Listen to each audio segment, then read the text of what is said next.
अस्सलाम वालेकुम। कैसे हैं जी? खैरियत से हैं?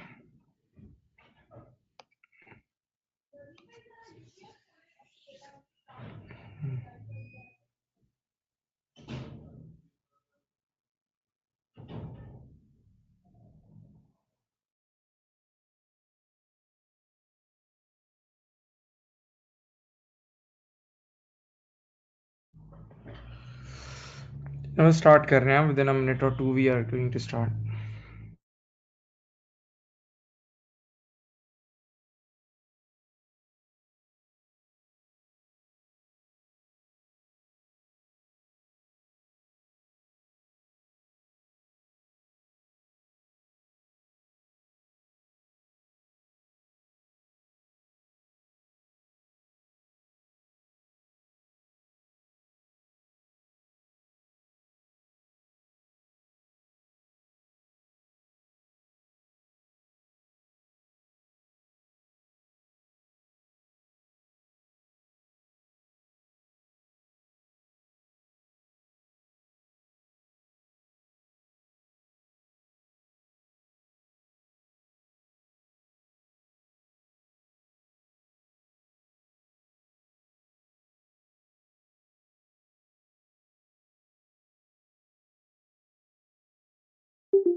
अस्सलाम वालेकुम।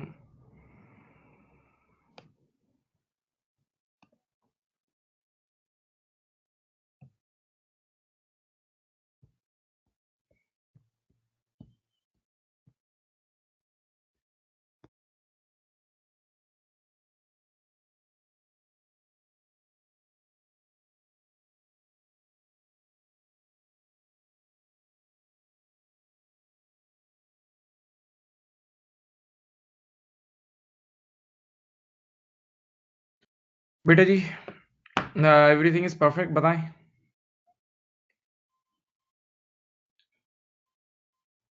प्रॉपर आप लोग को वॉइस वगैरह सब क्लियर है? हाँ, बोलें जी।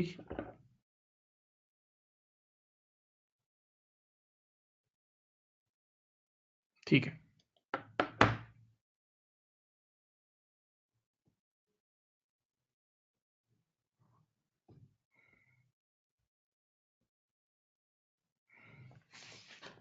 अच्छा बेटा, लास्ट क्लास के एंड में हमने मेजरमेंट IS-16 चल रहा था हमारा, और वही आज भी चलेगा। IS-16 के मेजरमेंट मॉडल्स पे हमने बात शुरू कर दी थी। IS-16 के मेजरमेंट मॉडल्स पे हमने बात स्टार्ट कर दी थी, अगर आप लोगों को याद हो। तो मैंने कहा था दो मॉडल्स हैं, एक कॉस्ट मॉडल है और एक रिवैल्यूएशन मॉडल है। ठीक है।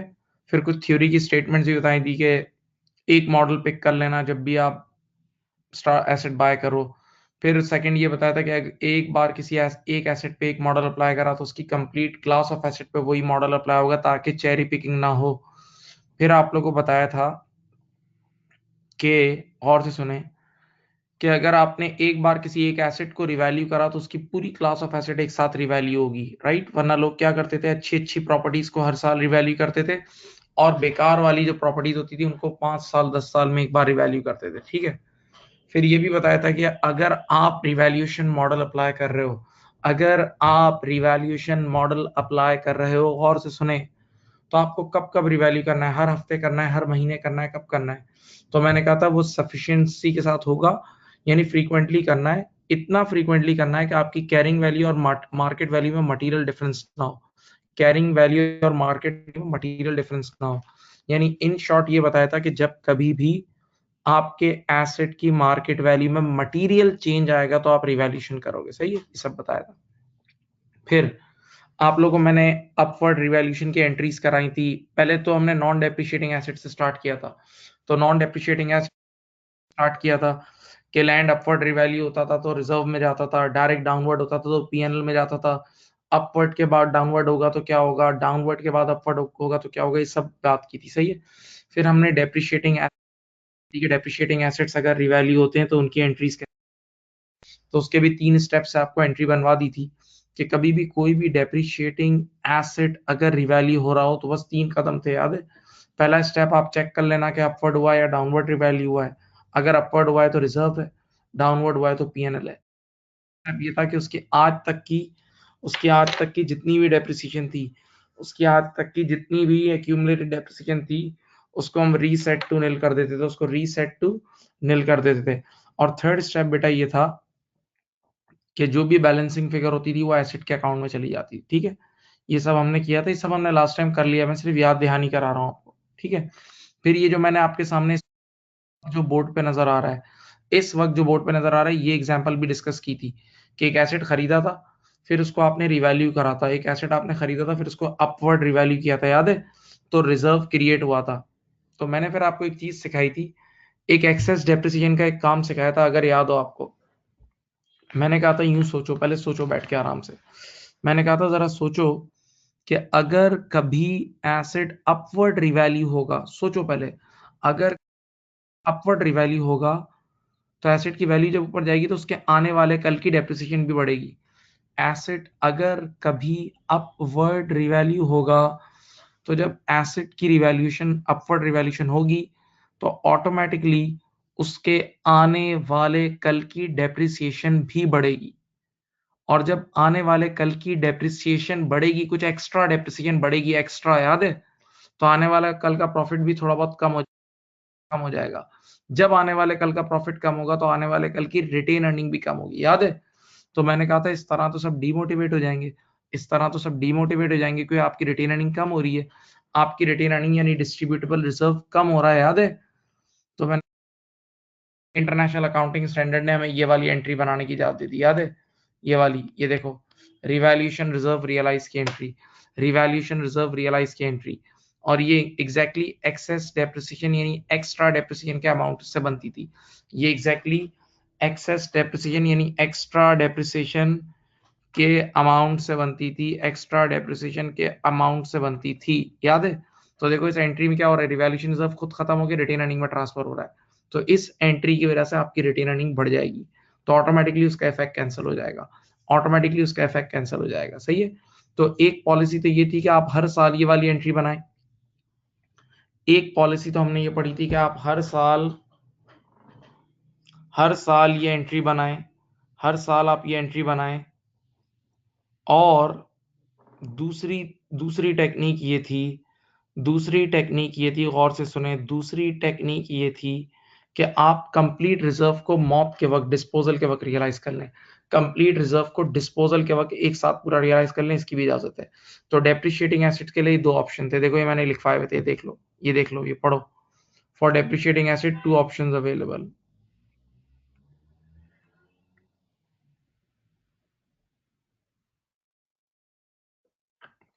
ठीक है, अब ये देख लें सब, अब आपको लिखवाई, आपको भेज भी दी थी फाइल, हाँ, ये भेज भी दी थी आपको फाइल। अब एक और चीज सुना देता हूँ। फिर मैंने आपको समझाया था, ये मैंने 3 केसेस समझाए थे, फिर समझा रहा हूँ कि आज के बाद अगर कभी भी, आज के बाद अगर कभी भी आप डेप्रिशिएटिंग एसेट को, आज के बाद कभी भी अगर आप डेप्रिशिएटिंग एसेट को रिवैल्यू करेंगे तो ये निगाहें, ये आंखें सबसे पहले क्या चीज ढूंढेंगी, डेट ऑफ रिवैल्यूएशन। क्या ढूंढेंगी, डेट ऑफ रिवैल्यूएशन। ये निगाहें सबसे पहले ढूंढेंगी डेट ऑफ रिवैल्यूएशन। अब इसके 3 केसेस कराए थे आपको, 3।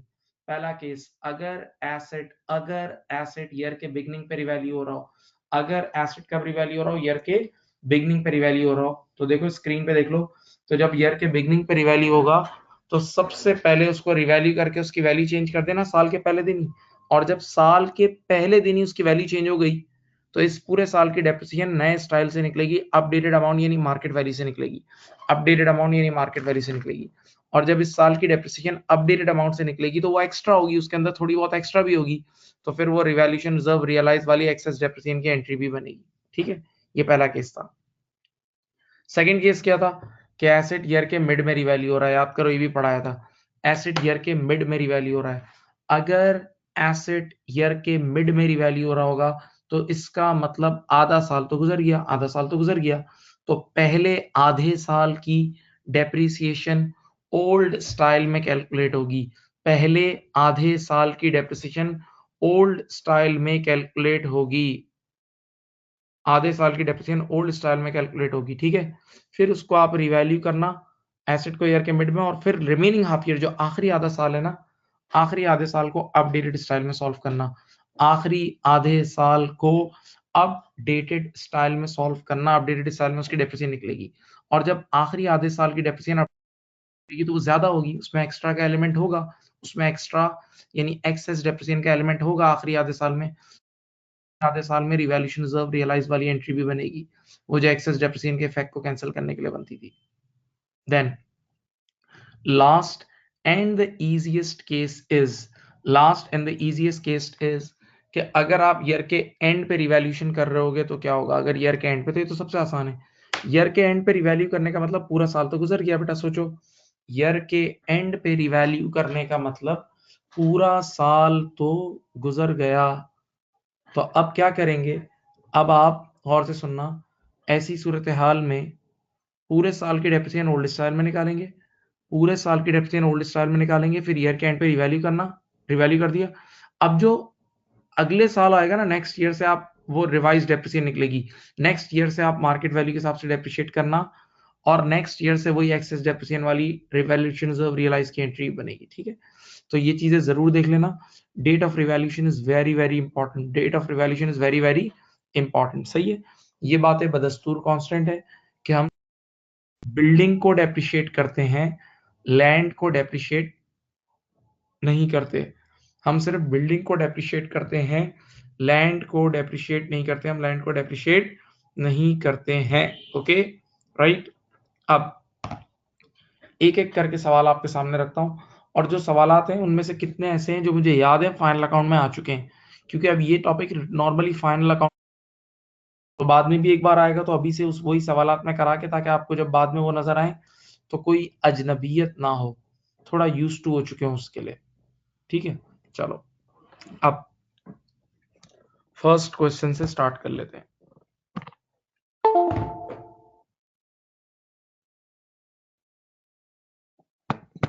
आ जाओ, क्या कह रहे हैं, क्या लिखा हुआ है देखो बेटा, ये यहां से स्टार्ट हो रहा है क्वेश्चन।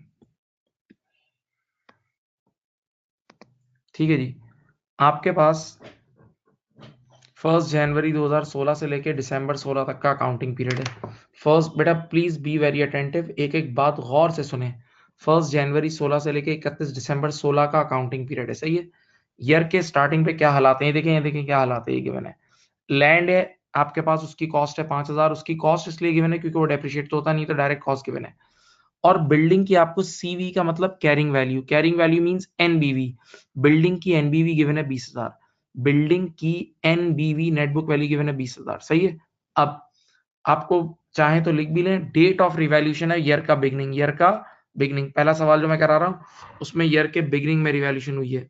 ठीक है, उसकी दलील क्या है, देखो ईयर के बिगनिंग पे सारा डाटा गिवन है, देखें ये ईयर के बिगनिंग का डाटा गिवन है। ठीक है, बल्कि लिखना है तो लिख भी देता हूं, date of revaluation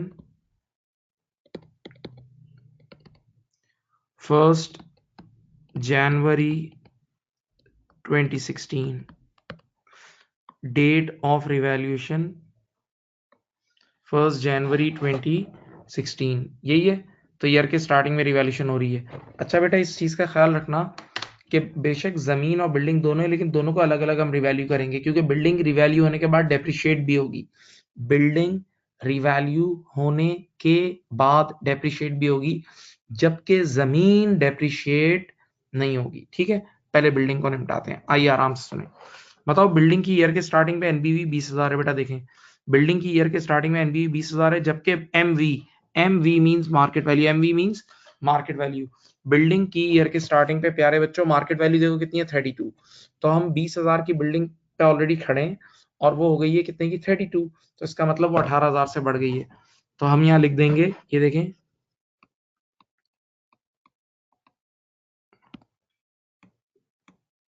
revalued bye 18,000, revalued bye 18,000, सही है।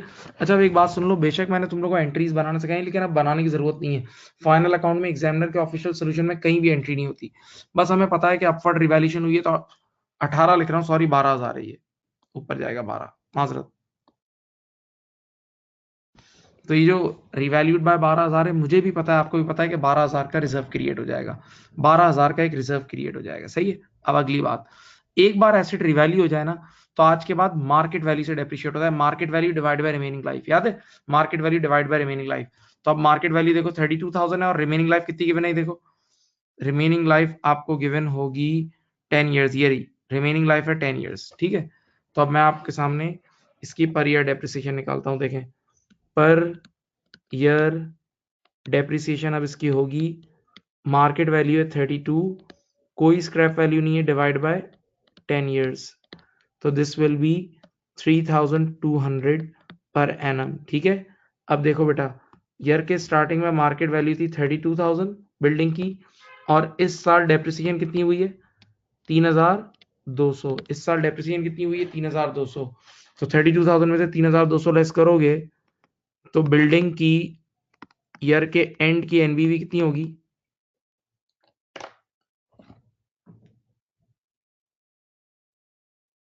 32,000 minus 3,200, this will be 28,800, building की एनबीवी होगी 28,800, ओके पक्का, ऐसा ही है।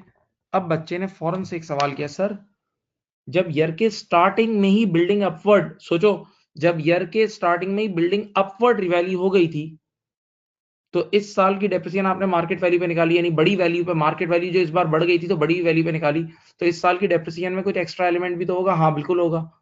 तो बोला सर, बच्चे ने कहा रिवैल्यूएशन रिजर्व रियलाइज करेंगे, हाँ एनुअल वाली पॉलिसी, ये देखो ये लिखी हुई है, यहाँ देखो यहाँ लिखा है एनुअल रियलाइजेशन पॉलिसी, तो रिवैल्यूएशन रिजर्व रियलाइज भी हमें करना है। कैसे करेंगे, जितना रिजर्व क्रिएट हुआ है, कितना क्रिएट हुआ था बिल्डिंग का, ये देखो जितना रिजर्व क्रिएट हुआ है उसको रिमेनिंग लाइफ से डिवाइड कर दें, जितना रिजर्व क्रिएट हुआ है उसको रिमेनिंग लाइफ से डिवाइड कर दें। तो अगर आपको ये एंट्री बनानी है, देखो रिवैल्यूएशन रिजर्व रियलाइज्ड पर एनम, तो ये हो जाएगा 12,000 का रिजर्व है, कितना रिजर्व है 12,000 डिवाइडेड बाय 10 ईयर्स, बेटा कितना आया 1200 आया पर एनम। तो इसकी डबल एंट्री एक एक्स्ट्रा मैं यहाँ बना देता हूँ, इसकी एंट्री देखो ये बनेगी रिवैल्यूएशन रिजर्व डेबिट 1200 और रिटेन्ड अर्निंग क्रेडिट 1200, ये एक एक्स्ट्रा एंट्री बना रहा हूँ, रिवैल्यूएशन रिजर्व डेबिट और retained earning credit 1200, revaluation reserve debit और रिटेन अर्निंग क्रेडिट 1200, ठीक है, ये एक्स्ट्रा एंट्री बना दी। अब इसके अलावा बच्चे ने कहा जमीन को भी आप रिवैल्यू करो, मैंने कहा कर देते हैं बिल्कुल। बताओ जमीन कभी डेप्रिशिएट नहीं होती, तो वो अपनी ओरिजिनल कॉस्ट, क्वेश्चन के ऊपर टॉप पे देखो, क्वेश्चन के ऊपर टॉप पे देखो, जमीन अपनी ओरिजिनल कॉस्ट 5,000 पे थी, जबकि यहाँ देखो जमीन की मार्केट वैल्यू कितनी गिवन है, ये देखो 12,000, जमीन की मार्केट वैल्यू कितनी गिवन है 12,000, तो 5,000 पे खड़ी थी 12 पे आ गई, 5 से 12 पे आई, तो इसका मतलब 7,000 से अपवर्ड गई जमीन, 7,000 से अपवर्ड गई। तो जमीन की एक छोटी सी एंट्री बना देते हैं, चलें अगर आप बोलते हैं तो, लैंड डेबिट कितना 7 और revaluation reserve credit 7, land debit 7,000 और रिवैल्यूएशन रिजर्व क्रेडिट 7,000, ठीक है। बहरहाल जमीन थी आपकी 5,000 पे, जमीन ऑलरेडी 5,000 पे खड़ी थी और 7 से बढ़ गई, जमीन ऑलरेडी 5,000 पे खड़ी थी 7 से बढ़ गई तो 12,000 की हो गई होगी, हाँ, और एक बार 12 की हो गई तो अब वो डेप्रिशिएट तो नहीं होती ना, जमीन तो डेप्रिशिएट नहीं होती। तो मेरे प्यारे बच्चों, ईयर एंड की बैलेंस शीट में ये जमीन जाएगी 12,000 की, ये देख लो। तो ईयर एंड की अगर कोई मुझे बोले ना एसओएफपी बना के दो, तो एसओएफपी में लैंड और बिल्डिंग मिला के, लैंड और बिल्डिंग मिला के देख लो, 12 और 28 40,800, 40,800 ईयर एंड की ये एसओएफपी में चला जाएगा ये सब, ईयर एंड की एसओएफपी में बेटा 40,800 की लैंड एंड बिल्डिंग रिपोर्ट होगी, ईयर एंड की एसओएफपी में 40,800 की लैंड एंड बिल्डिंग रिपोर्ट होगी। एक और चीज एग्जामिनर मांगता है छोटी सी, ये जो पूरा साल नजर आ रहा है ना, इस फॉर द ईयर की इनकम स्टेटमेंट में, इस फॉर द ईयर की इनकम स्टेटमेंट में कितना डेप्रिसिएशन एक्सपेंस जाएगा। ये जो पूरा साल नजर आ रहा है, इस फॉर द ईयर की इनकम स्टेटमेंट में कितना डेप्रिसिएशन जाएगा, 3200। देख लो, income statement is always for the year, तो उसमें 3200 का डेप्रिसिएशन जाएगा। सही है। अब आपको एमसीक्यू लेवल पे रिवैल्यूएशन रिजर्व नहीं मांगता, लेकिन मैं आपको रिवैल्यूएशन रिजर्व का अमाउंट भी बताता हूँ ईयर एंड पे। सुनिए, बताओ, बिल्डिंग अपवर्ड रिवैल्यू हुई थी 12 से, बिल्डिंग अपवर्ड रिवैल्यू हुई थी कितने से, 12 से हुई थी, और जमीन अपवर्ड रिवैल्यू हुई थी 7 से। बिल्डिंग अपवर्ड रिवैल्यू हुई थी 12 से और जमीन 7 से हुई थी, तो 12 और 7 19,000 का रिजर्व क्रिएट हुआ था। सुनो, गौर से कान लगा के सुनो, बिल्डिंग अपवर्ड रिवैल्यू हुई थी 12,000 से और जमीन अपवर्ड रिवैल्यू हुई थी 7,000 से, तो 12 और 7 19,000 होता है। तो टोटल ईयर के स्टार्टिंग में 19,000 का रिजर्व क्रिएट हुआ था, जिसमें से ये देखो जिसमें से 1200 का रिजर्व खत्म हो गया, रियलाइज हो गया, जिसमें से 1200 का रियलाइज हो गया। तो 19,000 में से अगर 1200 निकाल दो, 19,000 में से 1200 निकाल दो, तो 17,800 का रिवैल्यूएशन रिजर्व ईयर एंड पे बचा हुआ होगा। 17,800 का revaluation reserve dear student year end पे बचा हुआ होगा। ठीक, देख लें प्लीज।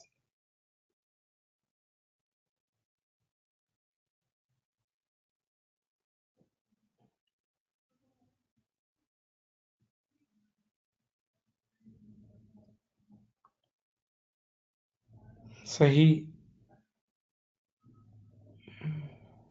अब ये फर्स्ट क्वेश्चन हो गया जिसकी इनकम स्टेटमेंट में 3200 आएगा और बैलेंस शीट में कितना जाएगा, 40,800, 40,800। First question is done.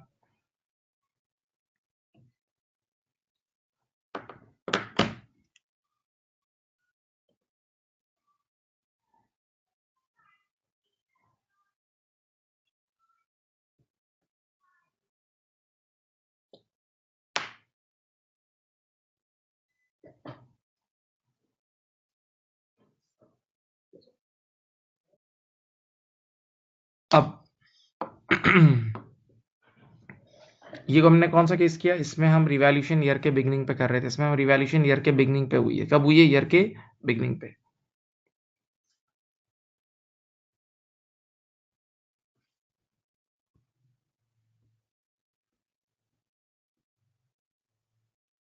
समझ गए गेम। एक मैसेज कर दें, अगर बात समझ गए तो बेटा एक मैसेज करें प्लीज।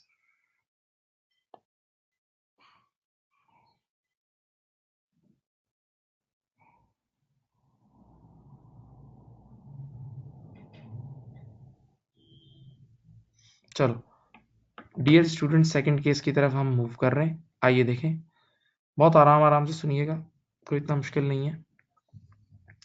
कुछ चीजों का कॉमन सेंस भी इसमें अप्लाई होगा, थोड़ा कॉमन सेंस वाला सवाल है ये। देखें, थोड़ा सा इसमें कॉमन सेंस लगेगा। देखें, your accounting period is now 1st January 17 to December 17, 1st January 17 to December 17। सिर्फ बिल्डिंग, अब जमीन को मैं बीच में नहीं ला रहा, जमीन आपको पता है वैसे भी डेप्रिशिएट भी नहीं होती, वो एक कोना खांचा है यार, वो कोई ऐसी चीज नहीं है, असल ये टेक्निकल है। बिल्डिंग की ईयर के स्टार्टिंग में कॉस्ट है 50, देखते रहो, और ईयर के स्टार्टिंग की आज तक की डेप्रिसिएशन है 30। ईयर के स्टार्टिंग की कॉस्ट है 50 और ईयर के स्टार्टिंग की आज तक की डेप्रिसिएशन है 30। ठीक है। सबसे पहले तो मुझे आप लोगों ने मुझे ये बताना है कि आज से कितने सालों पहले ये बिल्डिंग खरीदी थी, ये हमें निकालना है। आज से कितने सालों पहले बिल्डिंग खरीदी थी, ये बड़ी अहम चीज है। ठीक है, मैं निकाल के देता हूँ। अच्छा, जब कोई भी मेथड नहीं हो तो स्ट्रेट लाइन मेथड होता है, हम सब जानते हैं। सुने फिर, जब कोई भी मेथड डेप्रिसिएशन का ना लिखा हो तो स्ट्रेट लाइन होता है, और जब कोई स्क्रैप वैल्यू नहीं गिवन होती तो जीरो होती है। जब कोई स्क्रैप वैल्यू नहीं होती तो जीरो होती है। ठीक है। अब देखो सुनो, ये बिल्डिंग 50 रुपए की ली थी और इसकी ओरिजिनल लाइफ है 5 साल। ओरिजिनल लाइफ कितनी है, 5 साल। तो अगर आप गौर करो तो मैं क्या इसकी पर ईयर डेप्रिसिएशन निकाल सकता हूँ, ओल्ड ओल्ड इसकी पर ईयर डेप्रिसिएशन निकाल सकता हूँ पुराने पहले दौर के हिसाब से। तो ओरिजिनल कॉस्ट है इसकी 50 डिवाइड बाय 5 साल, तो पर ईयर डेप्रिसिएशन आएगी इसकी 10। बेटा इसकी पर ईयर डेप्रिसिएशन आएगी 10, दिमाग से सोचो, इसकी पर ईयर आएगी 10, सोचना शुरू करो। तो एक साल की 10 है, और इसकी एक्यूमुलेटेड डेप्रिसिएशन आज तक कितनी हो गई, देखो 30 है। ईयर के बिगनिंग तक इसकी एक्यूमुलेटेड डेप्रिसिएशन 30 है, और एक साल की डेप्रिसिएशन कितनी है, 10। आज तक 3 साल गुजर चुके हैं ना, सोचो। नहीं समझे, नहीं समझे। बात ही नहीं समझे बेटा। ईयर के स्टार्टिंग तक इसकी आज तक की एक्यूमुलेटेड डेप्रिसिएशन 30 है, 30 का डेप्रिशिएट हो चुका है, जबकि आपने इसकी पर ईयर डेप्रिसिएशन निकाली वो 10 है। तो इसका मतलब 10 10 10 तीन बार हुई होगी ना, 10 10 और 10 तीन बार हुई होगी, तो 3 साल हुए इसे, 3 साल हुए। ठीक है, तो अब बताओ इसकी ओरिजिनल लाइफ थी 5 साल, इसकी ओरिजिनल लाइफ कितनी थी 5 साल, और ईयर के बिगनिंग तक 3 साल हो चुके हैं। ओरिजिनल लाइफ थी 5 साल और ईयर के बिगनिंग तक इसके कितने साल हो चुके हैं, 3 साल। इसका मतलब अगर हम ईयर के बिगनिंग में खड़े हैं तो अभी रिमेनिंग लाइफ 2 साल बची है। ईयर के बिगनिंग में खड़े हैं तो अभी रिमेनिंग लाइफ कितनी बची है, 2 साल। ठीक है, सोच लो, 30 सेकंड खामोशी सोचो।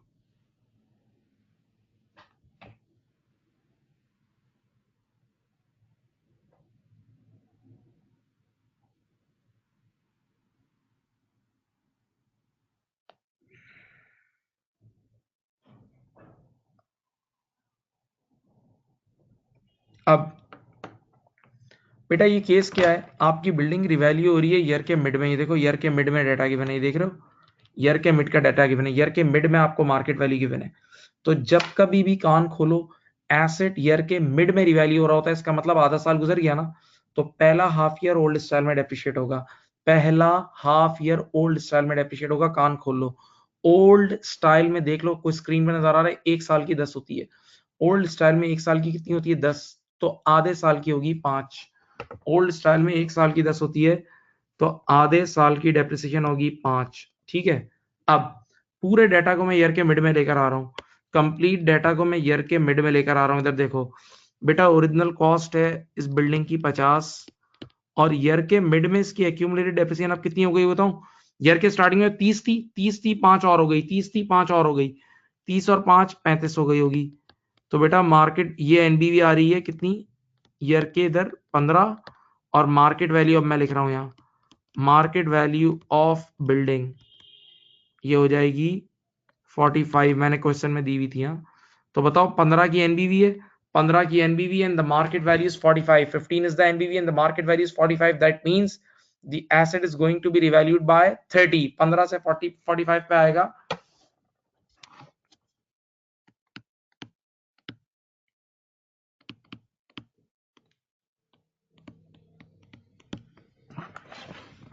रिवैल्यूड बाय कितना है, 30 हो गया, रिवैल्यूड बाय 30 है। हाँ सही, ऐसा ही है। 1 मिनट अजान हो रही है, मैं खामोश खामोश।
तो मेरे प्यारे बच्चों, कभी भी जब कभी भी ईयर के मिड में रिवैल्यूएशन होगी तो आधा साल तो गुजर गया है, तो आधे साल की डेप्रिसिएशन ओल्ड स्टाइल में कैलकुलेट होगी, फर्स्ट हाफ ईयर की ओल्ड स्टाइल में होगी, और ओल्ड स्टाइल में 1 साल की 10 थी, तो आधे साल की है 5, आधे साल की है 5। ओके, तो आधे साल की आपने 5 बुक कर दी। अब पूरे डाटा को उठा के आप ईयर के मिड में ले आए, तो ईयर के मिड में अब कॉस्ट तो वही 50 है, एक्यूमुलेटेड डेप्रिसिएशन 35 हो गई है, एनबीवी 15 है, जबकि मार्केट वैल्यू क्वेश्चन में आपको गिवन होगी, मैंने खुद दी हुई है 45। तो आप ईयर के मिड में आपकी एनबीवी यानी कैरिंग वैल्यू 15 पे थी और आप 45 पे आए, तो 30 से अपवर्ड रिवैल्यू हो गया।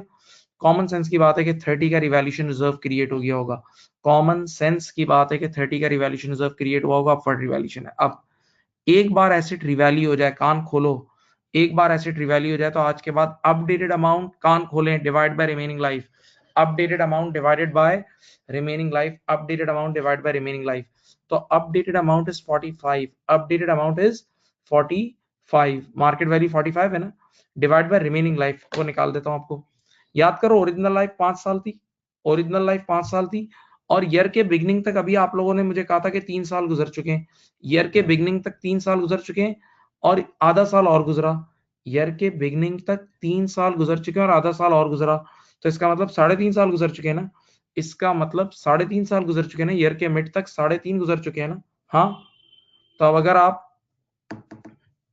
आप 5 साल जो टोटल लाइफ थी, 5 साल में से देखो आपकी टोटल लाइफ कितनी थी, ये देखो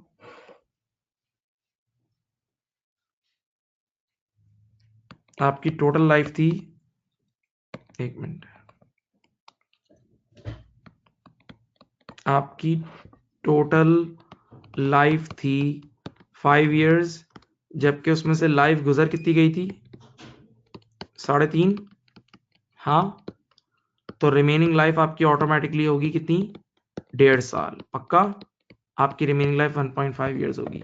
ठीक है, तो अब देखो आप इसकी पर ईयर डेप्रिसिएशन निकालें, बात की पर ईयर डेप्रिसिएशन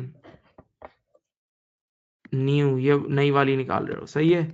तो मार्केट वैल्यू कितनी है, 45, मार्केट वैल्यू है 45 डिवाइडेड बाय रिमेनिंग लाइफ कितनी रह गई है, 1.5 years, market value 45 divide by remaining life है 1.5 इयर्स। कान खोलो, जब रिमेनिंग लाइफ ईयर्स में लिख रहा हूं, ईयर्स में, तो आंसर भी पर एनम आएगा, तो 45 डिवाइड बाय 1.5 आ जाएगा 30 पर एनम, 30 पर एनम। लेकिन बेटा हमें तो सिर्फ ये 6 महीने की चाहिए ना, आखिरी 6 महीने की चाहिए ना, तो ये पूरी पर एनम आ गई, इंटू 6/12 कर दो, इंटू 6/12 करोगे तो ये आ जाएगी 15, कितनी आ जाएगी, 15, आखिरी 6 महीने की 15 आ जाएगी, सही है।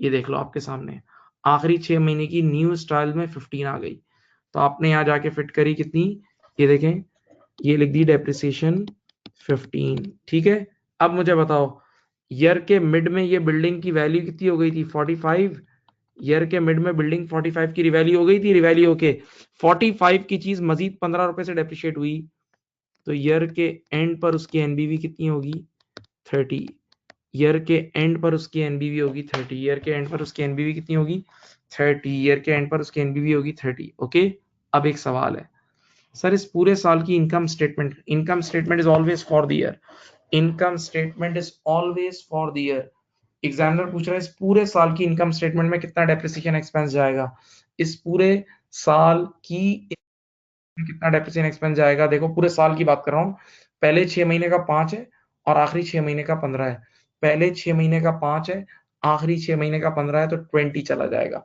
5 और 15 20 चला जाएगा इनकम स्टेटमेंट में। और एग्जामिनर पूछता है कि ईयर के एंड की बैलेंस शीट में कितनी एनबीवी जाएगी, ईयर के एंड की बैलेंस शीट में कितनी नेट बुक वैल्यू जाएगी, 30 जाएगी, ईयर के एंड की बैलेंस शीट में 30 की एनबीवी जाएगी।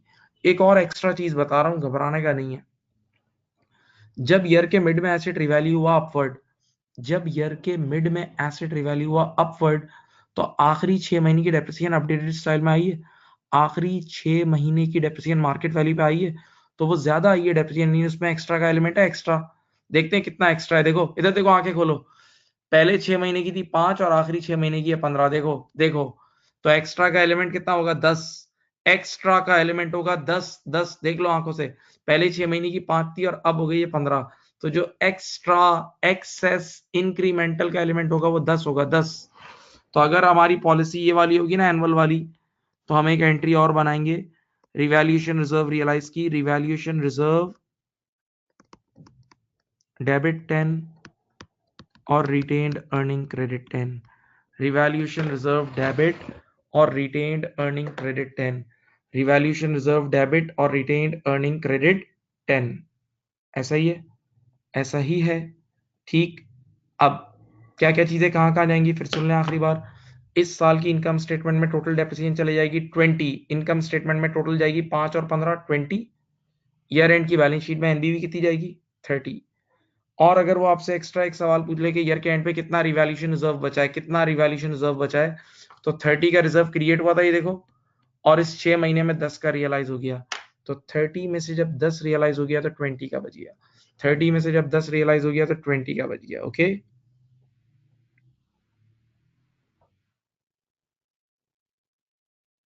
प्लीज देख लें, ये रहा सब कुछ आपके सामने।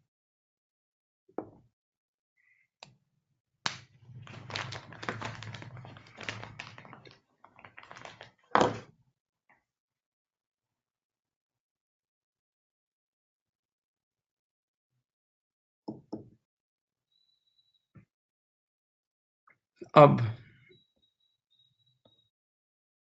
गेम समझ गए भाई? हाँ, यू गॉट इट, बोलो जी।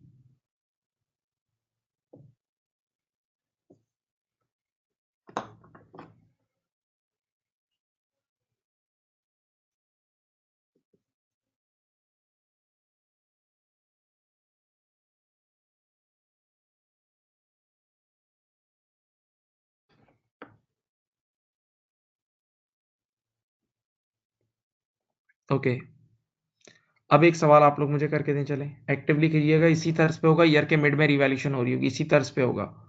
चलो आ जाओ, ये देखो डाटा देखो क्या है आपके पास। Your accounting period is 1 January 16 to December 16। ये रहा अकाउंटिंग पीरियड, देखो ये रहा अकाउंटिंग पीरियड। ये बिल्डिंग की कॉस्ट गिवन है 200, उसकी एक्यूमुलेटेड डेप्रिसिएशन है 120, उसकी एक्यूमुलेटेड डेप्रिसिएशन है 120, और एक जरा डॉज है, ओल्ड स्टाइल में उसकी पर ईयर डेप्रिसिएशन है 10, ओल्ड स्टाइल में उसकी पर ईयर डेप्रिसिएशन है 10, ओल्ड स्टाइल में 10 है, सही, ओल्ड स्टाइल में 10 है एक साल की, यानी कई सालों से 10-10 की आ रही है हर साल, और स्ट्रेट लाइन मेथड है। कौन सा मेथड है? Straight line. अच्छा, ईयर के मिड में मार्केट वैल्यू ऑफ बिल्डिंग ये रही, market value of building year के मिड में 225 है, market value of building year के मिड में 5 है। ओके, चलो इस पूरे साल का फाइनेंशियल स्टेटमेंट मुझे बताओ कि इनकम स्टेटमेंट में क्या जाएगा और बैलेंस शीट में क्या जाएगा। वेरी गुड, करो।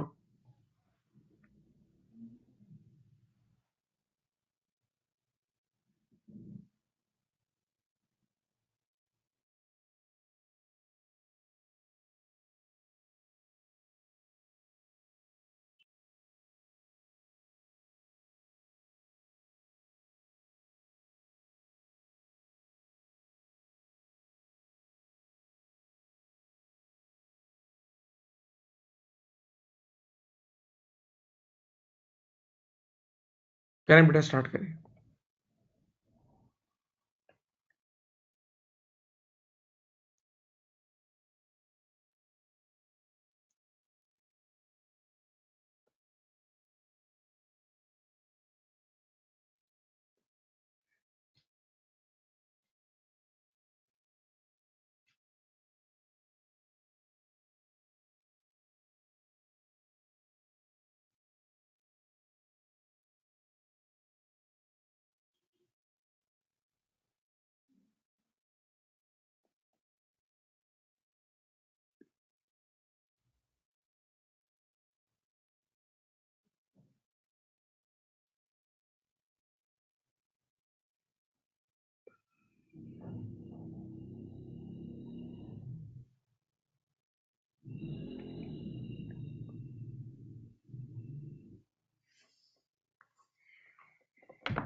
टोटल लाइफ निकालनी है बेटा, टोटल लाइफ भी आपको निकालनी है, सब निकालना है। स्क्रैप वैल्यू जब नहीं गिवन होती तो 0 होती है, निकालना है, सब निकल आएगा, दिमाग से सोचो।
चलो नेक्स्ट क्वेश्चन मैं कराता हूँ, सॉरी। कैसे करेंगे इधर देखें बेटा, आप लोगों को याद होगा, आपने अपनी लाइफ में ये चीज पढ़ी है कि अगर कभी भी पर ईयर डेप्रिसिएशन निकालनी हो, देखो स्ट्रेट लाइन की बात कर रहा हूं, तो cost divide by total life, याद है? स्क्रैप वैल्यू तो नहीं है, स्क्रैप वैल्यू 0 है, छोड़ दो। तो अब आपको पर ईयर डेप्रिसिएशन ये गिवन है, ये गिवन है और कॉस्ट गिवन है, तो लाइफ नहीं निकल आएगी। पर ईयर डेप्रिसिएशन गिवन है 10, कॉस्ट गिवन है 200, तो ये टोटल लाइफ नहीं निकल आएगी, सोचो। हाँ, तो टोटल लाइफ आप इसको यहां ले जाओ, इसको क्रॉस मल्टीप्लाई कर दो, याद है? तो टोटल लाइफ हो जाएगी 200 divide by 10 is equal to, total life हो जाएगी 20 ईयर्स। क्या आ जाएगी? 20 ईयर्स। देख लो, टोटल लाइफ बेटा आपके पास आ जाएगी 20 ईयर्स। टोटल लाइफ कितनी आ जाएगी? 20 ईयर्स की टोटल लाइफ आ जाएगी, दिमाग से सोचो। चलो इधर देखो, फिर देखो क्वेश्चन में, कॉस्ट 200 है और पर ईयर डेप्रिसिएशन है 10, तो ऑटोमेटिकली 20 साल की टोटल लाइफ आ गई। 200 है, पर ईयर डेप्रिसिएशन है 10, तो ऑटोमेटिकली 20 साल की टोटल लाइफ आ गई। अब बताओ, इस 20 साल में से कितनी लाइफ गुजर चुकी है? 12 साल गुजर चुकी है। क्यों? ये देखो, इसको देखो, इसको देखो, इन दोनों को कनेक्ट करो। एक्यूमुलेटेड डेप्रिसिएशन है 120, एक्यूमुलेटेड डेप्रिसिएशन है 120, और एक साल की होती है 10, एक साल की होती है 10, तो ऐसे 12 साल गुजर चुके हैं ना।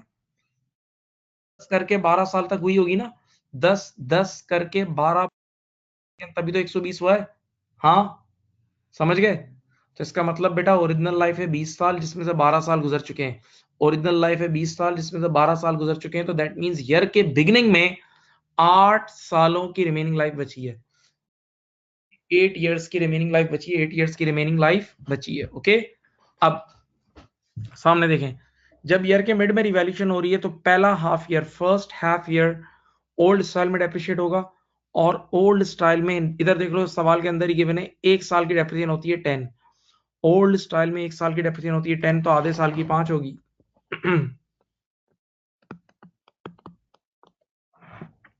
ठीक, अब बेटा ईयर के मिड में सारा डाटा ले जाओ।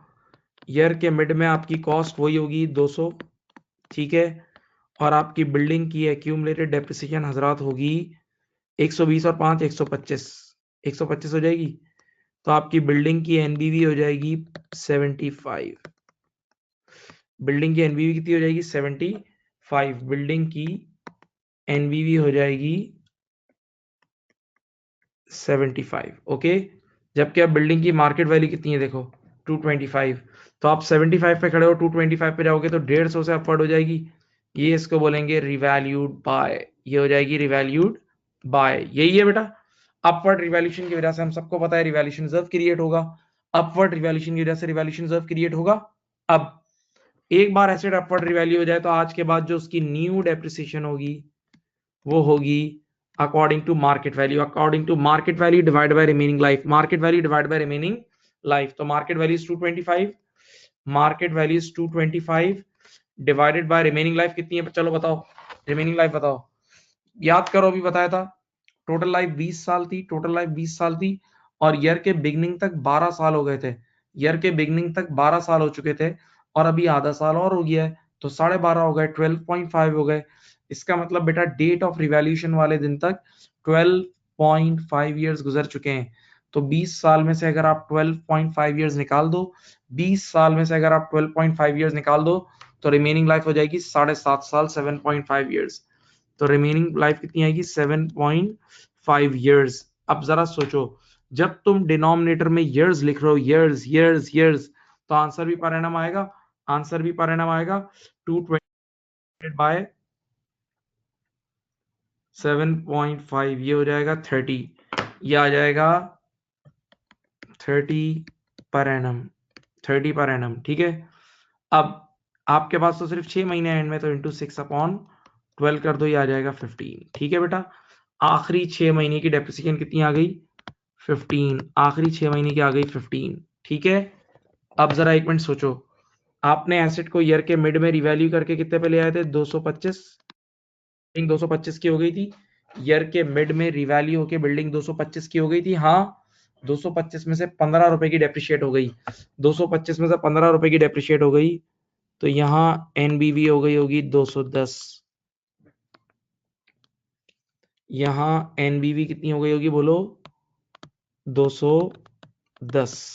ठीक है, तो ईयर एंड पर जो एसओएफपी बनेगी उसमें बेटा एनबीवी जाएगी 210, उसमें एनबीवी कितनी जाएगी? 210। ठीक है, और एक और बात बिल्कुल बच्चों वाली, income statement is always for the year, income statement is always for the year, पूरे साल के लिए बनती है, पूरे साल के लिए बनती है।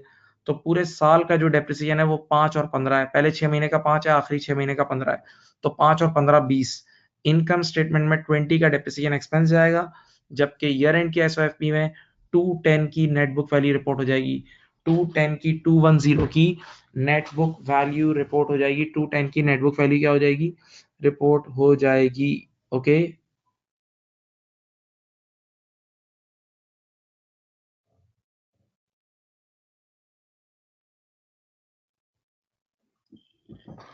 ठीक है।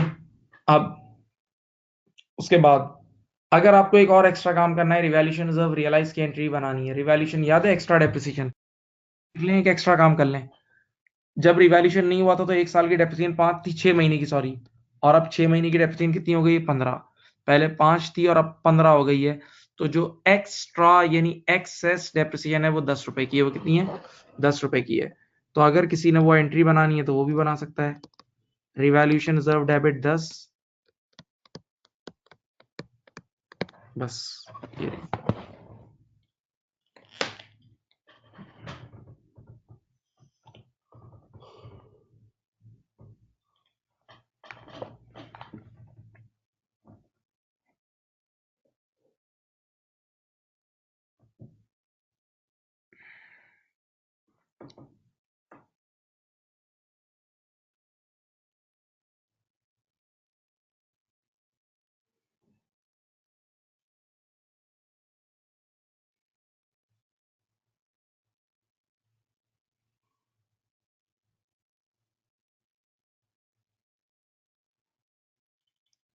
ठीक, हाँ जी।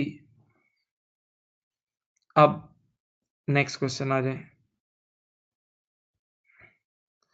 अब ये जो है ना, ये बाकायदा एक फाइनल अकाउंट का सवाल है, ये बाकायदा एक सवाल आया हुआ है, तो 2009 या 2008 में कहीं आया था। डेक्स, पता नहीं क्या नाम था यार, रॉक या कुछ सवाल का नाम था, मैं नाम भूल गया हूँ। ये फाइनल अकाउंट का सवाल है। अब मैं आपको सवाल, इसको मैं जा रहा हूँ, आपने खुद करना है, और 3 मिनट में करना होगा आपने, 3 मिनट में, वरना मैं करा दूंगा, मैं करा दूंगा। देखो सुनो यार, ये एक ऐसा केस है, मैंने आपको सिखाया था, अगर पहले एसिड अपवर्ड हो और फिर डाउनवर्ड हो तो क्या होता था, याद करो, लास्ट क्लास में पढ़ाया था। पहले एसिड अपवर्ड हो तो रिजर्व क्रिएट होगा, और फिर डाउनवर्ड हो तो क्या होगा। अब मैं बोल नहीं रहा, क्वेश्चन में आपको ये अकाउंटिंग पीरियड गिवन था जनवरी टू दिसंबर, जनवरी 15 टू दिसंबर 15, और लिखा हुआ था कि हम हर साल के एंड पे रिवैल्यू करते हैं, हम अपने एसेट को हर साल के एंड पे, बिगनिंग पे नहीं एंड पे करते हैं। सही है, तो इस साल भी एंड पे करेंगे, देखो एंड पे करेंगे, मार्केट वैल्यू गिवन है। ईयर के स्टार्टिंग में आपको क्वेश्चन में ट्रायल बैलेंस में लीज होल्ड प्रॉपर्टी समझते हो ना, लीज होल्ड जो लीज पे लेते हैं, वो लीज होल्ड प्रॉपर्टी गिवन थी 50,000 की। ईयर के स्टार्टिंग में देखो देखो इधर, ट्रायल बैलेंस में लीज होल्ड प्रॉपर्टी 50,000 की गिवन थी और उसकी रिमेनिंग लाइफ भी गिवन थी। ईयर के स्टार्टिंग में उसकी रिमेनिंग लाइफ भी गिवन थी 20 साल, 50,000 की प्रॉपर्टी गिवन थी और उसकी रिमेनिंग लाइफ कितनी थी 20 साल। अब डेप्रिसिएशन ईयर के आपको रिवैल्यूएशन ईयर के एंड पे करना है। और क्वेश्चन में एक और डेटा भी गिवन था कि ये एसेट पास्ट में अपवर्ड रिवैल्यू हुआ है तो इसका पुराना, ये देखो इस एसेट का पुराना रिवैल्यूएशन रिजर्व भी गिवन था 10,000, इस एसेट का पुराना रिवैल्यूएशन रिजर्व भी गिवन था 10,000। आपसे क्या रिक्वेस्ट है, इस क्वेश्चन को, छोटा सवाल है, इसको सॉल्व करें। इसका इस साल का डेप्रिसिएशन निकाल के दें मुझे, दिसंबर 15 वाले साल का डेप्रिसिएशन, और ईयर के एंड पे जो रिवैल्यूएशन हो रहा है ना उसकी मूवमेंट भी बताएं कि रिवैल्यूएशन की मूवमेंट कहाँ जाएगी, पीएनएल में जाएगी या रिवैल्यूएशन रिजर्व में जाएगी। इस साल का डेप्रिसिएशन भी निकाल दें और ईयर के एंड की रिवैल्यूएशन की अमाउंट बता दें कि वो कहाँ, ईयर के एंड की रिवैल्यूएशन कहाँ जाएगी, करके दें। चलें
चलें मैं डिस्कस कर रहा हूँ।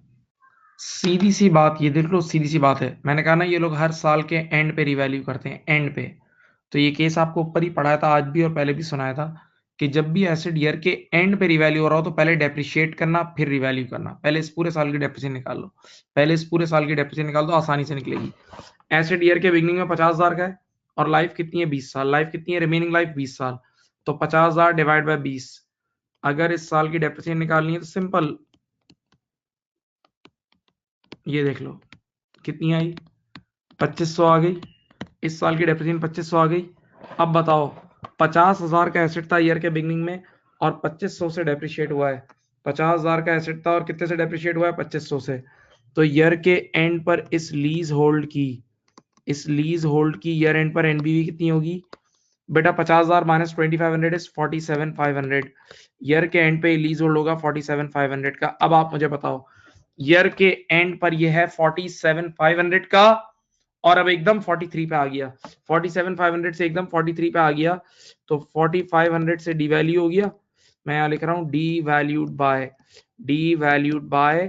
4500, डिवैल्यूड बाय 4500। अब दिमाग से सोचो, सिर्फ सोचो, अभी तो वैल्यू गिरी है, मैं मान रहा हूं अभी तो वैल्यू गिरी है, लेकिन सोचो पहले वैल्यू बड़ी होगी ना, पुराना रिवैल्यूएशन रिजर्व पड़ा है, पुराना रिवैल्यूएशन रिजर्व पड़ा है, इसका मतलब पास में अपवर्ड रिवैल्यू हुआ होगा। तो क्या पढ़ाया था आपको कि अगर कभी कोई एसेट अपवर्ड रिवैल्यू हो के डाउनवर्ड हो, पहले अपवर्ड हो और फिर डाउनवर्ड हो, तो अब जब डाउनवर्ड होगा तो पहले जो रिजर्व पड़ा होगा उसको खत्म करेंगे, पहले जो रिजर्व पड़ा होगा उसको खत्म करेंगे फिर पीएनएल में डालेंगे। याद आया, पहले जो रिजर्व पड़ा होगा उसको खत्म करेंगे फिर पीएनएल में डालेंगे। तो रिजर्व तुम्हारे पास 10,000 का पड़ा है, तुम्हारे पास में 10,000 का रिजर्व पड़ा है और यहाँ डाउनवर्ड सिर्फ 4.5 हुआ है ना, तो बस रिजर्व के अंदर ही एंट्री बनेगी, कोई पीएनएल में नहीं जाएगा, सिर्फ रिजर्व की एंट्री बनेगी। ये बनेगी, देखो शॉर्टकट सुन लो, रिवैल्यूएशन रिजर्व, शॉर्टकट एंट्री बना रहा हूं बस, शॉर्टकट 4.5 और lease hold credit 4.5, revaluation reserve debit 4,500 और lease hold credit 4,500, revaluation reserve debit और लीज होल्ड क्रेडिट 4,500, ये एंट्री बनेगी बस, revaluation reserve debit lease hold credit, that's it. ठीक है, अब क्या क्या चीजें कहां कहां जाएंगी सुनो बेटा। इस साल की इनकम स्टेटमेंट में ये डेप्रिसिएशन एक्सपेंस जाएगा 2500, इस साल की for the year income statement में डेप्रिसिएशन एक्सपेंस जाएगा। नंबर 2, ईयर के आखिरी दिन एसेट रिवैल्यू हुआ है, दिमाग से सोचो, जब ईयर के आखिरी दिन एसेट रिवैल्यू हुआ है तो रिवैल्यू का लफ्जी तर्जुमा है मार्केट वैल्यू पे लाना, तो ईयर के एंड पे एसेट मार्केट वैल्यू पे आ गया, तो बस ईयर के एंड पर एसेट मार्केट वैल्यू का बैलेंस शीट में रिपोर्ट हो जाएगा, यानी बैलेंस शीट में एसओएफपी में 43,000 पे लीज होल्ड रिपोर्ट हो जाएगा। सही है, और ये इस साल की फॉर द ईयर की रिवैल्यूएशन रिजर्व की मूवमेंट जो है ये ओसीआई में चली जाएगी, ओसीआई का एक एरिया होता है वहां चली जाएगी, फाइनल अकाउंट में पढ़ोगे। अच्छा, एक और चीज बता देता हूँ, आपके पास एग्जिस्टिंग रिवैल्यूएशन रिजर्व 10,000 था, एग्जिस्टिंग रिवैल्यूएशन रिजर्व 10,000 था और अब कितने से कम हो गया 4.5 से, 10,000 का रिवैल्यूएशन रिजर्व 4.5 से कम हुआ, तो ईयर के एंड की बैलेंस शीट में अब 5,500 चला जाएगा, ईयर के एंड की बैलेंस शीट में 5,500 चला जाएगा।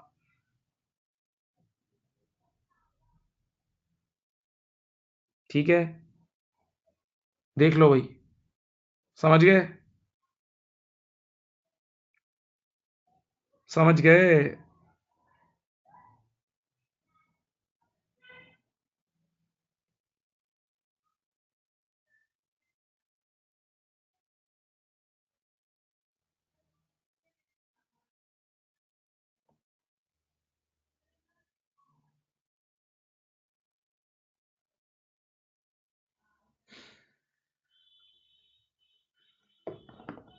सही,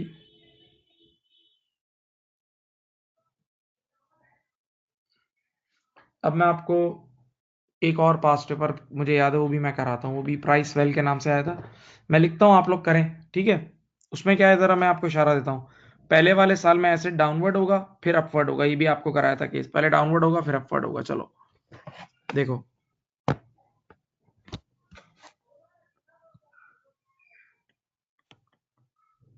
ये देखें,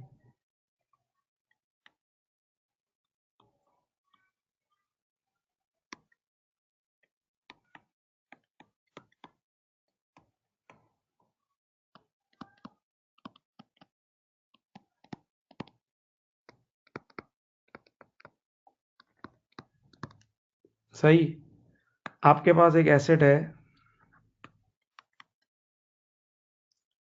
नाम है उसका, चलो बिल्डिंग रख लेते हैं, उसकी कॉस्ट है 30 मिलियन, मिलियंस में ही खेलना, लाइफ है उसकी 15 years। ठीक है, इस पहले साल के एंड पे उसकी मार्केट वैल्यू हुई समझ लो 25, और अगले साल के एंड पे मार्केट वैल्यू हो गई 24.8। सही, दोनों सालों की एंट्रीज बनाए चलें, सब कुछ सामने, बिल्डिंग ली थी, बिल्डिंग बाय कब की है, बिल्डिंग की बाइंग डेट सुनो, 1 जनवरी 08 को बिल्डिंग बाय की थी 30 मिलियन की, 1 जनवरी 08 को बिल्डिंग बाय की थी 30 मिलियन की, और उसकी लाइफ कितनी थी 15 years। पहले साल के एंड पर मार्केट वैल्यू कितनी हो गई 25, और नेक्स्ट ईयर मार्केट वैल्यू हो गई 24.8। दोनों सालों के लिए मुझे बताओ क्या क्या चीज कितनी कितनी पीएनएल में जाएगी, सब बताओ, चलो करो, करो, ये पास्ट पेपर में आ चुका है सवाल, पास्ट पेपर में ये सवाल आ चुका है।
देखें जी कैसे होगा, जरा एक नजर। आप 30 मिलियन के आपने एसेट बाय किया है, बिल्डिंग 30, और उसकी लाइफ कितनी है 15 इयर्स। 30 डिवाइड बाय 15 कितना होता है? यहाँ आ जाएगी डेप्रिसिएशन 2। ओके, अब बताओ 30 में से 2 लेस कर दो तो आपके पास यहाँ एनबीवी आ जाएगी 28।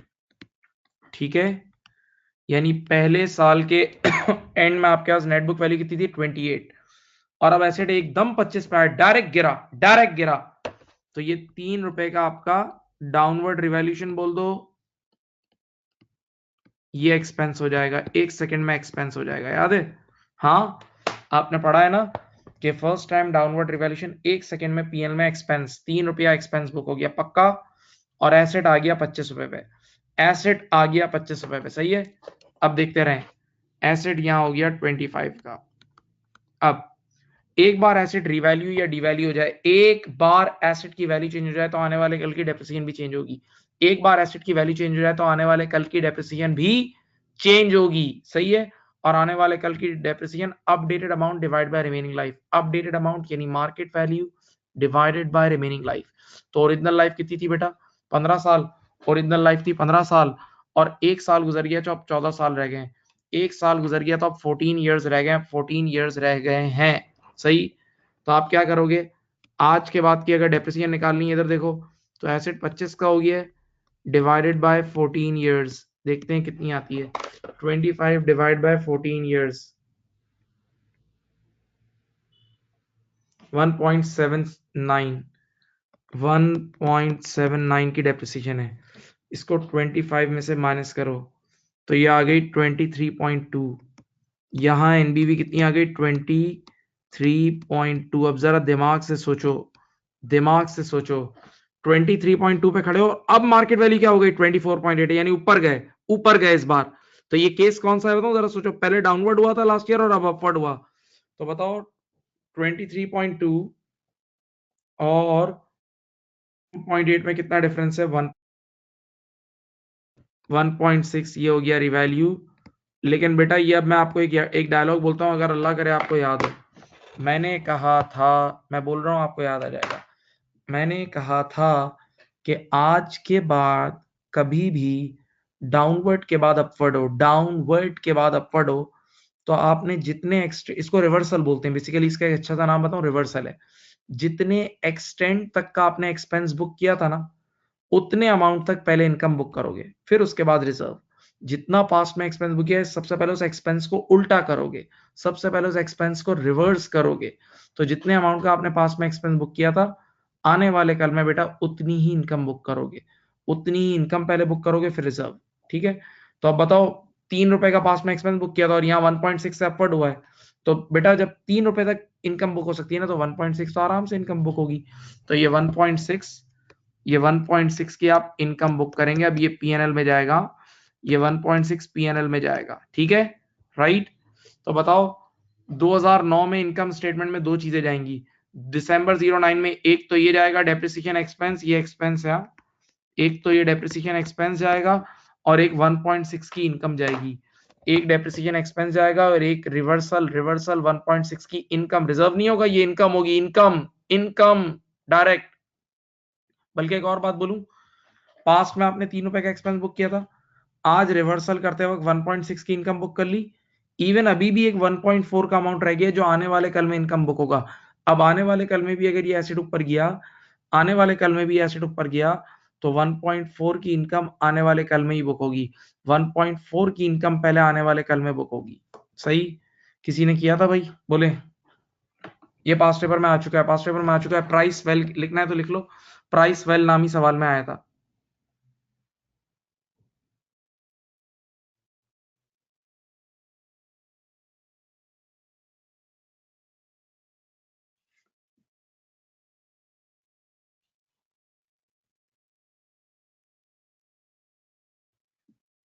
ओके, देख लें बेटा, आराम से अच्छी तरह देख लें प्यारे बच्चों।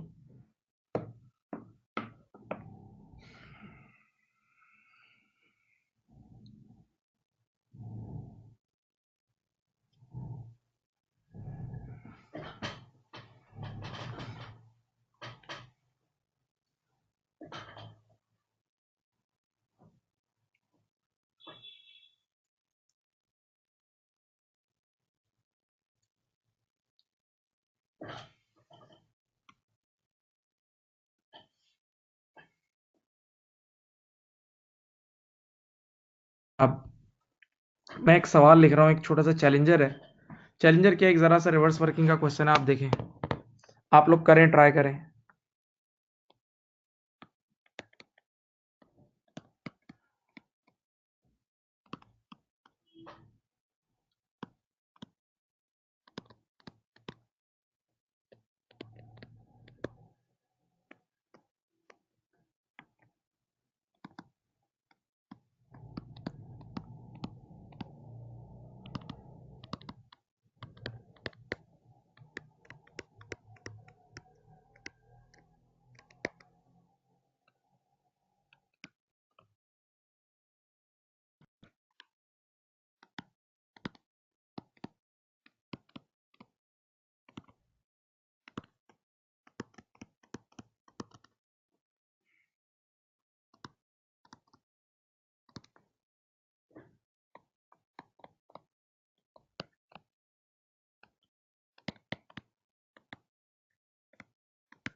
बेटा ये क्वेश्चन है, ये वैसे तो F3 में भी आता है, F3 लेवल का सवाल है, बहुत बच्चों का आया है F3 में ये, लेकिन आ सकती है।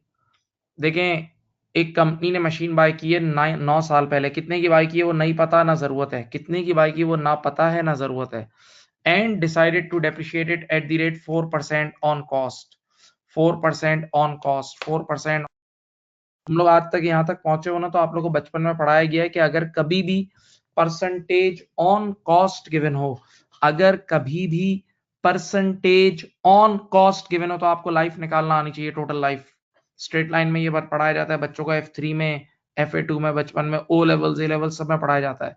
कभी भी अगर परसेंटेज ऑन कॉस्ट गिवन हो तो लाइफ निकालना आनी चाहिए। हाँ, अब 9 साल गुजर चुके हैं, अब 10वें साल के बिगनिंग में एसेट की मार्केट वैल्यू गिवन है, ये रही 20,000। जब जिंदगी एंड होगी तो स्क्रैप वैल्यू ये रही। 10वें साल का डेप्रिसिएशन निकाल दो मुझे, 10वें साल का डेप्रिसिएशन निकाल दो प्लीज, 10th ईयर का डेप्रिसिएशन निकाल दो।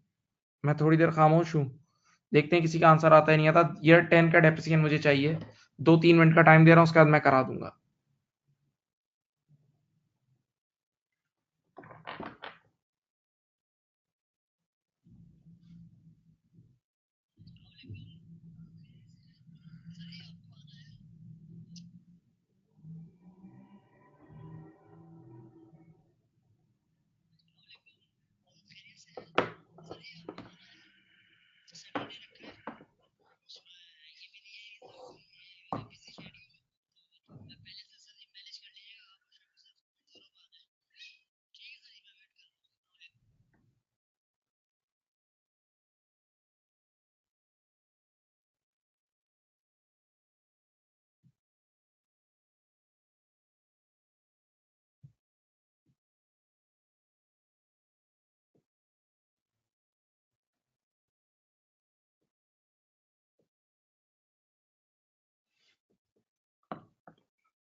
चलो बात सुनो बेटा, सीधी बात है। 9 साल पहले मशीन ली थी, सोचो 9 साल पहले मशीन ली थी, 9 साल पूरे गुजर गए वो तो। आज 10वें साल के शुरू में हम रिवैल्यू कर रहे हैं, market value at the beginning of year 10। तो जिस दिन हम रिवैल्यू करते हैं उस दिन के बाद से डेप्रिसिएशन अपडेटेड अमाउंट पे होती है और ये फॉर्मूला अप्लाई होता है। देखो market value minus scrap value divide by remaining life, market value minus scrap value divide by remaining life. देखो मार्केट वैल्यू भी दी हुई है, मार्केट वैल्यू भी 2 लाख की तैयार गिवन है और स्क्रैप वैल्यू भी दी हुई है। तो अगर आप चाहें तो यूं लिख लें, market value 2 lakh, scrap value 40। बस एक चीज आपको आके फंसा देगी, एक चीज आपको आके फंसा देगी, वो है रिमेनिंग लाइफ। वो क्या है? Remaining life.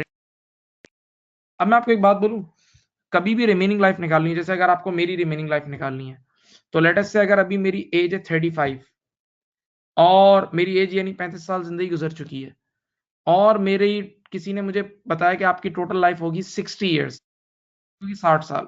तो मेरी टोटल लाइफ 60 साल है और 35 गुजर चुकी है। टोटल लाइफ 60 साल है और 35 गुजर चुकी है, तो अब मेरी रिमेनिंग लाइफ कितनी हुई? 25 साल ना। मेरी रिमेनिंग लाइफ हुई 25 साल। तो अगर टोटल लाइफ में से अगर आप लाइफ स्पेंड लेस कर दें, टोटल लाइफ में से लाइफ स्पेंड लेस कर दें, तो ऑटोमेटिकली रिमेनिंग लाइफ आ जाएगी। टोटल लाइफ में से लाइफ स्पेंड अगर आप लेस कर दें तो ऑटोमेटिकली रिमेनिंग लाइफ आ जाएगी, रिमेनिंग लाइफ आ जाएगी। हाँ, तो सबसे पहले निकालनी है टोटल लाइफ। और बेटा बचपन में हमेशा सिखाया जाता है कि ये देखो इधर, परसेंटेज ऑन कॉस्ट गिवन हो तो लाइफ निकल सकती है, परसेंटेज ऑन कॉस्ट गिवन हो तो लाइफ निकल सकती है। सीधा तरीका बताऊं, 100 से डिवाइड करके, बस जो भी परसेंटेज गिवन है उसको 100 से डिवाइड कर दो, लाइफ आ जाएगी, टोटल लाइफ। तो अगर 10% ऑन कॉस्ट गिवन है, अगर 10% ऑन कॉस्ट गिवन है तो 100 upon 10, 10 years. 2% on cost given है तो 100 डिवाइड बाई 2, 50 ईयर्स। इस बार क्या गिवन है? 4% ऑन कॉस्ट। इस बार क्या गिवन है? 4% ऑन कॉस्ट। तो 100 अपॉन 4 करो, तो आपके पास टोटल लाइफ आ गई, टोटल लाइफ आपके पास आ गई है 25 ईयर्स। और उसमें से लाइफ गुजर कितनी गई है? 9 साल गुजर चुके हैं, 9 साल गुजर। तो बेटा रिमेनिंग लाइफ होगी आपकी 16 साल। रिमेनिंग लाइफ इस गेम में कितनी होगी? 16 साल। देखा, बेटा टोटल लाइफ 25 साल थी, उसमें से 9 साल गुजर चुके हैं, 25 में से 9 साल गुजर चुके हैं, तो रिमेनिंग लाइफ कितनी होगी? 16 साल होगी। रिमेनिंग लाइफ होगी 16 साल। चलो भाई डालो इधर, 20 माइनस 40, 160 डिवाइड बाय 16, ये आ गया 10,000 पर एनम। खत्म, आंसर है, ये आंसर है। ठीक है, देख लो, ये देख लें, your answer is 10,000 per annum.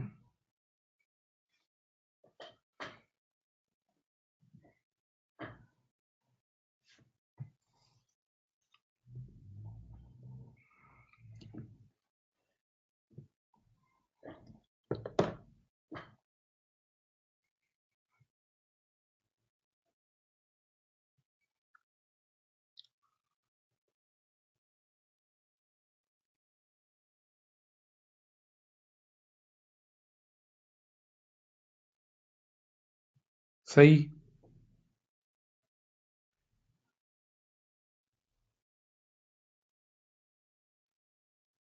ठीक। अब समझ गए जी?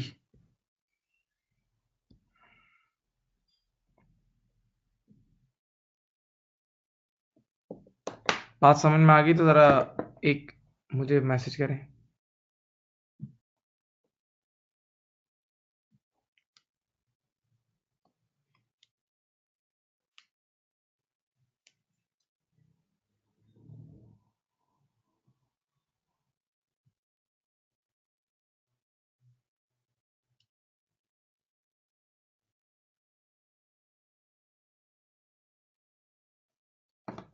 अब मैं कुछ थ्योरी लिख रहा हूं, फिर समझाता हूं, ठीक है? ओवरहॉलिंग,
चलो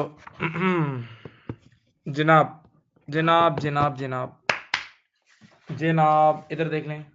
ओवरहॉलिंग क्या है? ओवरहॉलिंग का मतलब इट्स लाइक देखा adding a component to non current asset after every few years. हमने एक ऐसा नॉन करंट एसेट लिया है कि जिसको हर 3 साल में ओवरहॉल कराना पड़ता है। यानी ओवरहॉल का मतलब समझ लो उसके कुछ कंपोनेंट्स को चेंज करना पड़ता है। तो वो कंपोनेंट हर 3 साल में या 4 साल में खत्म हो जाते हैं, फिर दोबारा नए डालने पड़ते हैं। ठीक है, तो अब जरा सोचो, जब वो कंपोनेंट, कान खोलो और आंखें खोलो, जब वो कंपोनेंट हर 5 साल में चेंज करने पड़ते हैं, तो एक बार जब वो चेंज हो गए तो 5 साल फायदा पहुंचाते हैं। एक साल जब वो एक बार वो चेंज हुए तो 5 साल तक चलेंगे, 5 साल तक, 5 साल बाद दोबारा चेंज करना है। तो एक बार जो चेंज किया उसका अपना फायदा, अपना इकोनॉमिक बेनिफिट 5 साल है ना। तो जब हर बार आप ओवरऑल करोगे तो उसका अपना economic benefit more than one accounting period है। ओवरऑल का अपना economic benefit more than one accounting period है, और हर वो चीज जिसका economic benefit more than one accounting period हो वो नॉन करंट एसेट है। वो क्या है? नॉन करंट एसेट है, और वो कैपिटलाइज होगी।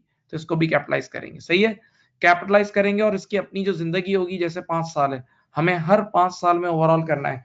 हमें हर 5 साल में क्या करना है? ओवरऑल करना है। तो हम हर 5 साल के हिसाब से उसको डेप्रिशिएट कर देंगे, उस ओवरऑल की कॉस्ट को। उस ओवरऑल की कॉस्ट को हर साल, हर 5 साल पे डेप्रिशिएट कर देंगे। पढ़ें। It's like adding a component to non-current asset after every few years. It must be capitalized if its own life is greater than 1 year. It must be capitalized if its own life is greater than 1 year. And overall must be depreciated on its life. इसकी खुद की like complex asset. मैं complex asset का word use कर रहा हूं, आपने पढ़ा है पहले, तो उसी तरीके से ये भी डेप्रिशिएट होगा, अभी नजर आ जाएगा आपको। सही है, ओके। और बेटा ये कैपिटलाइज क्यों हो रहा है? क्योंकि एक बार कराया तो कई साल चलता है। एक बार आपने ओवरऑल कराया तो 5 साल या 4 साल ये। तो हर वो चीज जिसका economic benefit more than one accounting period हो वो कैपिटलाइज होता है, वो नॉन करंट एसेट है। ठीक, अब आओ एग्जाम्पल को बहुत कान लगा के सुनना, बिल्कुल एकदम। Company bought a plant, company bought a plant for 3 lakh, company bought a plant for 3 lakh with life of 20 years.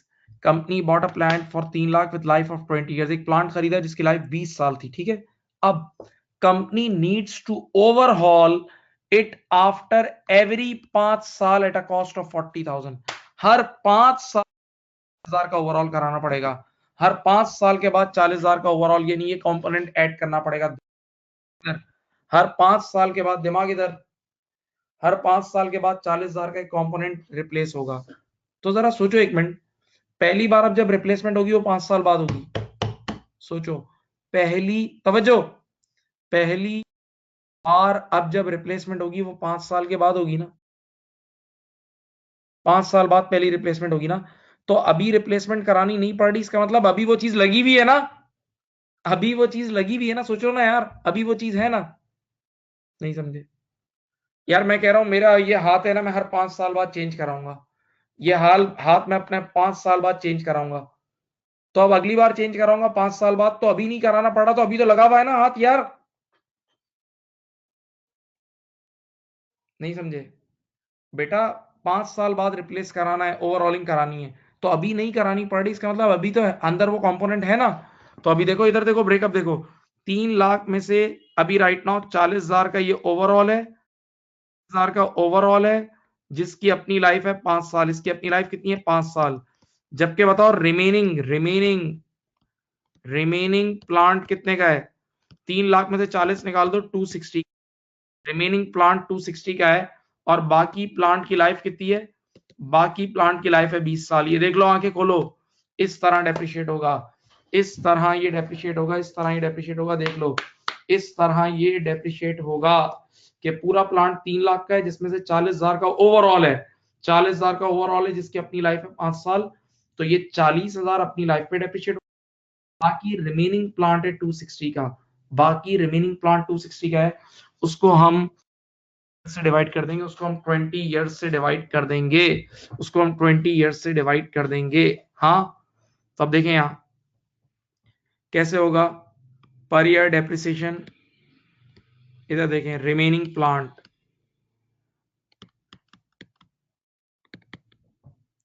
260,000 divide by 20 years, मेरे ख्याल से ये होगा 13,000 ना।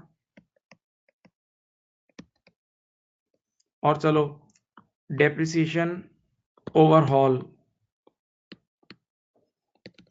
ये हो जाएगा 40,000 का ओवरहॉल है, डिवाइड बाय 8 ईयर्स 5,000 नहीं सॉरी उल्टा कर दिया,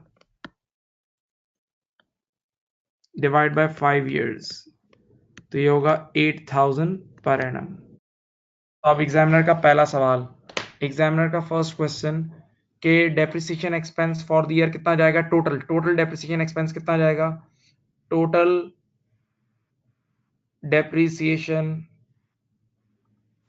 13 प्लस 8 कितना जाएगा, 13 प्लस 8 कितना जाएगा 21, इनकम स्टेटमेंट में 21 चले जाएगा, दिमाग से सोचो।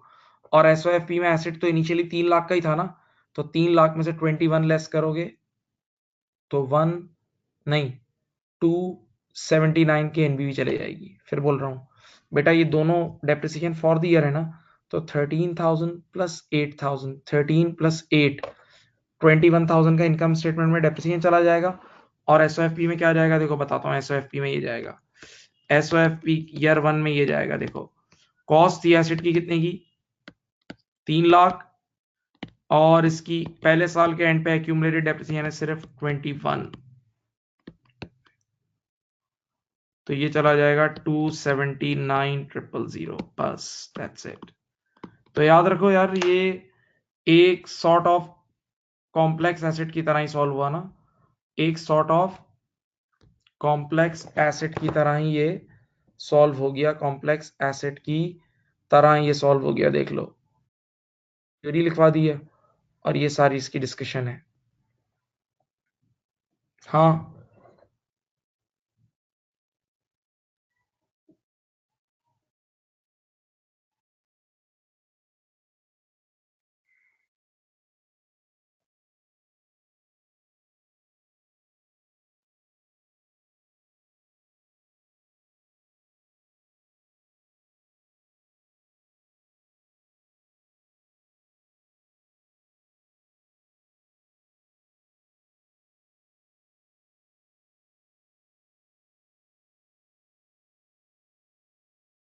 चलें, बात समझ गए, बताएं।